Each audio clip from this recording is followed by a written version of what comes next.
Good morning class 12th। कल हमने exercise 1.2 की 7 की फर्स्ट क्वेश्चन आपको करके दिया था और सेकेंड पार्ट करके दिखाने को कहा था। इसमें क्या था, फंक्शन एक फंक्शन है 1 + x², कहाँ से कहाँ डिफाइंड है, real number two real number. इसकी जांच करनी थी 1 1 और ऑन टू, एक एकी और आच्छादक यह फलन है कि नहीं। हमने क्या किया, दो एलिमेंट लिए प्रांत के। प्रांत क्या है आपका, वास्तविक संख्या है x1 और x2। हमने दो एलिमेंट्स लिए, हमने माना f(x1) = f(x2), मतलब दोनों एलिमेंट की इमेज क्या है, सेम ही है। तो यानी कि x1 की वैल्यू यहाँ रखेंगे तो क्या आ जाएगा 1 + x1² = x2 की वैल्यू सेम यहाँ रखेंगे तो क्या आएगा 1 + x2²। दोनों क्या हैं, आपस में बराबर हैं। तो इसको जब आप सॉल्व करेंगे तो आपने क्या देखा, x1 = x2 भी आ रहा है और x1 = -x2, यानी कि x1 की कितनी वैल्यूज़ मिल रही हैं आपको, दो वैल्यूज़। इसका मतलब x1 और x2 आपस में बराबर नहीं हो सकते हैं, अतः आपका फलन एक है कि नहीं है। ठीक है, अब इसी प्रकार हम चेक करेंगे कि ये ऑन टू है कि नहीं। इसका एक डिफरेंट तरीका हम देखेंगे, f(x) = मान लेंगे क्या, y। ऐसा होता है, फलन f(x) = y होता है। जैसे x की वैल्यू रखने पे जो नंबर हमको प्राप्त होते हैं उनको हम कहाँ दिखाते हैं, y अक्ष पे। तो हम मानते हैं f(x) = y और इसकी वैल्यू क्या दे रखी है आपको 1 + x²। अगर आप समझें इसको, यानी कि आपका आगे ये, मैंने कहा ये प्रांत है और ये सप्रांत है। यहाँ से यहाँ एक फंक्शन डिफाइन है f। ठीक है, मैंने कहा इस एलिमेंट, ये एलिमेंट x की हमको प्रतिबिंब प्राप्त हो रहा है क्या, y। इसका मतलब क्या हो जाएगा, f(x) = y। इसका मतलब क्या है, x की जो इमेज हमें प्राप्त हो रही है वो क्या है, y।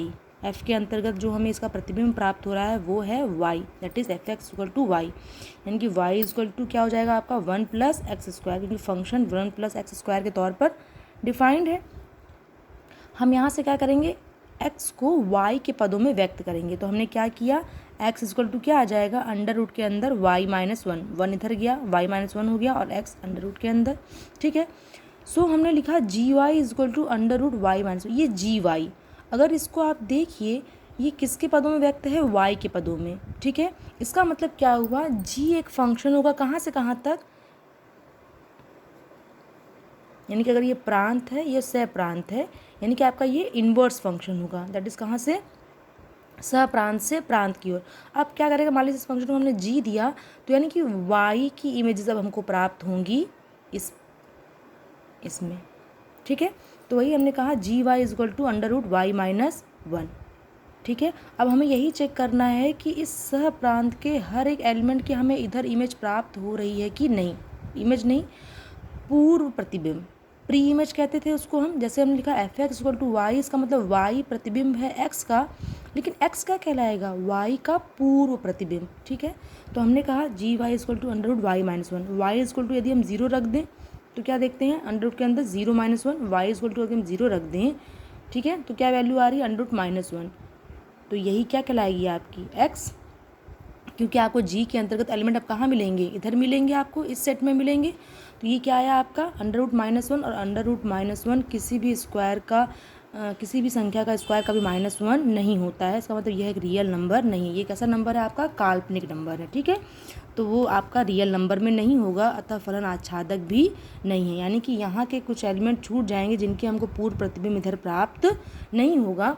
ऐसे क्या होगा, एक मेथड और हो सकता है सिंपल, हम कह सकते हैं 1 + x² को यदि आप गौर से देखिए तो ये हमेशा कैसे नंबर होंगे, पूर्णतः पॉजिटिव नंबर होंगे। 1 + x² कैसे नंबर होंगे, पूर्णतः पॉजिटिव, क्योंकि x² चाहे आप निगेटिव का नंबर का करिए चाहे पॉजिटिव नंबर का, एक धनात्मक नंबर ही आएगा और उसमें एक नंबर और जुड़ जाएगा तो वो धनात्मक ही रहेगा। तो इसी प्रकार हम लिख सकते हैं, चूँकि 1 + x² सदैव एक धनात्मक अंक होगा, अतः सहप्रांत, सहप्रांत मतलब फंक्शन जहाँ से जहाँ के लिए डिफाइंड है, ये आपका क्या है, सहप्रांत है।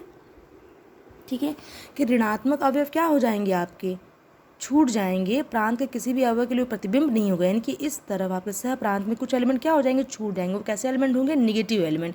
इसका मतलब आपका जो रेंज होगी, जो आपका परिसर होगा, परिसर that is not equal to क्या, सह प्रांत, सप्रांत के पूरे अवयवों के बराबर आपकी रेंज नहीं आ पाएगी। यानी कि रेंज जो होगी आपकी केवल पॉजिटिव नंबर को ही कवर करेगी, नेगेटिव नंबर आपके छूट जाएंगे। ये एक सिंपलेस्ट फॉर्म हुआ, और ये आपका एक अलग तरीका हुआ कि आप किस प्रकार और भी प्रूफ कर सकते हैं।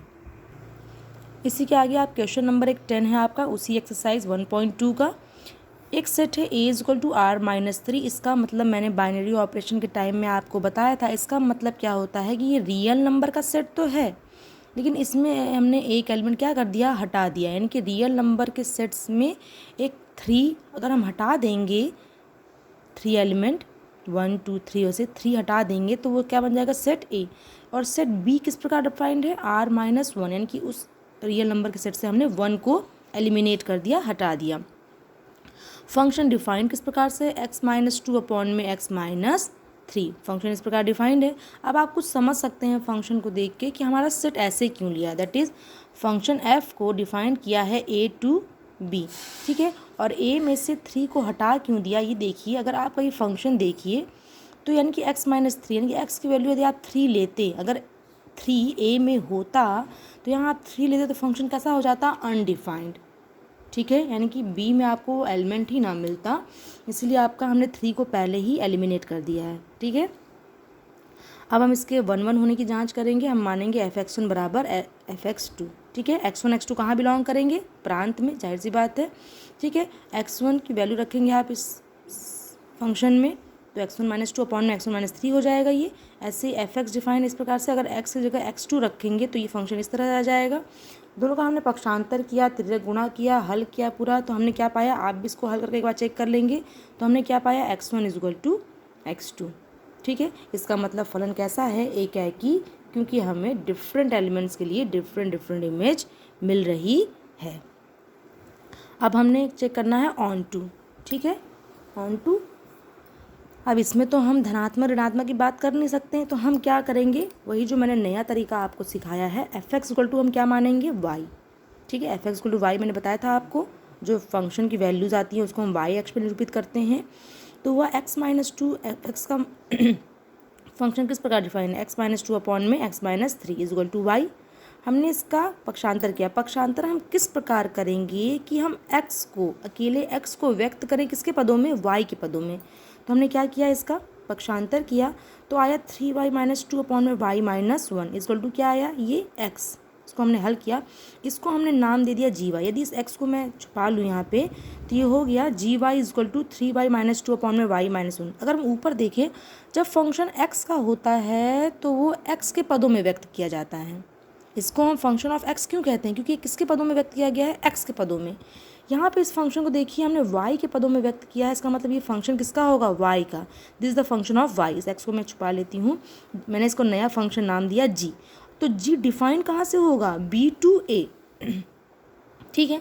फंक्शन g कहाँ से डिफाइंड होगा, b टू a, इसी का उल्टा b टू a डिफाइंड है, क्योंकि हमें ऑन टू चेक करना है। यानी कि हमें देखना है कि y के प्रत्येक एलिमेंट के लिए हमें एक इमेज प्राप्त होती है कि नहीं। यानी कि हमें वही चेक करना है कि y b के सारे एलिमेंट के पूर्व प्रतिबिंब हमको मिल रहे हैं कि नहीं। b के पूर्व प्रतिबिंब, मैंने बताया था आपको, x y का क्या कहलाता है, पूर्व प्रतिबिंब, ठीक है। तो ये अब इस फंक्शन को देखिए तो ये डिफाइंड है b टू a, ये b में डिफाइंड है। और आपको देखिए b क्या था, इसमें से 1 हमने हटा दिया था पहले ही रियल नंबर से। क्यों, क्योंकि ये फंक्शन जो हमने नया देखा gy, ये किस फंक्शन वैल्यू पे फेल्ड हो रहा है, 1 पे। अगर हम y की जगह 1 रख दें, 1-1 is 0, so this is undefined. ये क्या हो जाएगा, अनडिफाइंड, ठीक है। तो यानी कि आपका हमने क्या देखा, f आच्छादक भी होगा। 1 के अलावा प्रत्येक बिंदु पर हमें कोई ना कोई मान प्राप्त होगा, यानी कि x की कोई ना कोई वैल्यू हमको ज़रूर मिलेगी। यानी कि आपके b के प्रत्येक एलिमेंट की एक पूर्व प्रतिबिंब प्राप्त होगा। इसका मतलब b के सारे एलिमेंट क्या हैं, इंगेज हैं, किसी न किसी के प्रतिबिंब वो बन रहे हैं। इसका मतलब आपका फलन f क्या है, 1-1 भी है और ऑन टू भी है। Thank you class.